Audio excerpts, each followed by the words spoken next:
In this part of the chapter, the fundamental unit of life, we are going to start the real tour to the cell because we are going to explore the parts which are present inside the cell. As I already told you that eukaryotic cells are quite complex than the prokaryotic cell. But what are the differences present in a eukaryotic cell which makes it more complicated?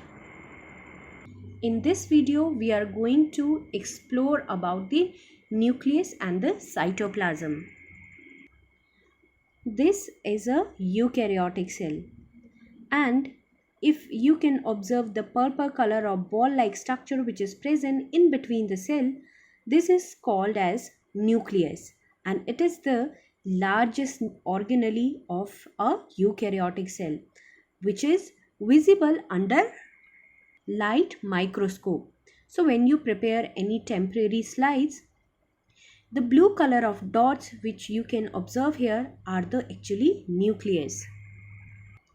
Nucleus is actually the main difference between the eukaryotic and prokaryotic cell, because in prokaryotic cell there is no true nucleus. However, nucleus is present in eukaryotic cells. To know more about the nucleus, let's have a close look on the nucleus. Nucleus is separated by the cytoplasm with the help of two membranes, and it is called nuclear envelope, which are formed by inner nuclear membrane and outer nuclear membrane. They are separated nuclear content from the cytoplasm. It have many pores present in it.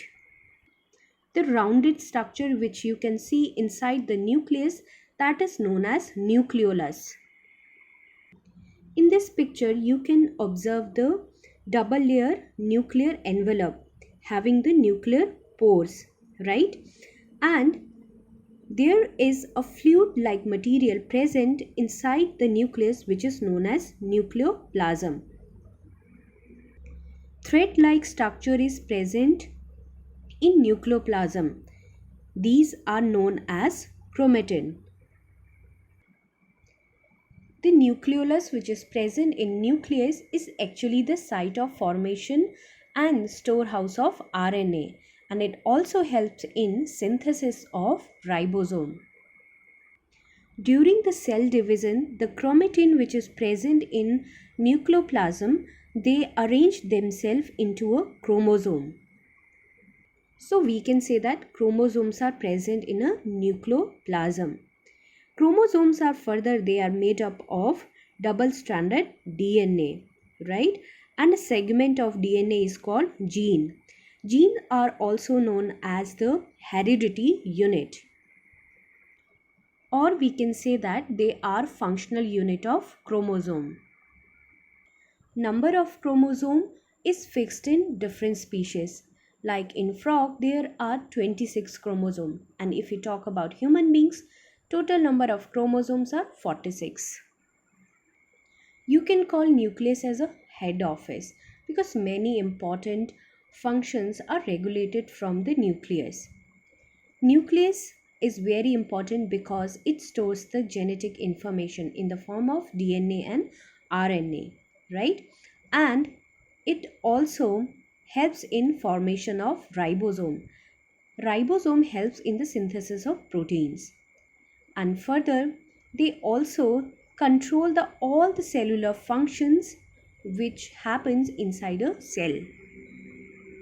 Now let's talk about cytoplasm. Cytoplasm is actually the fluid content which is present inside the plasma membrane. Means all the space which is present between the plasma membrane and nucleus is called cytoplasm. Cytoplasm in combination with nucleus is known as protoplasm. Protoplasm is first time observed by scientist named Purkinje in 1839. Now let's talk about the functions of cytoplasm.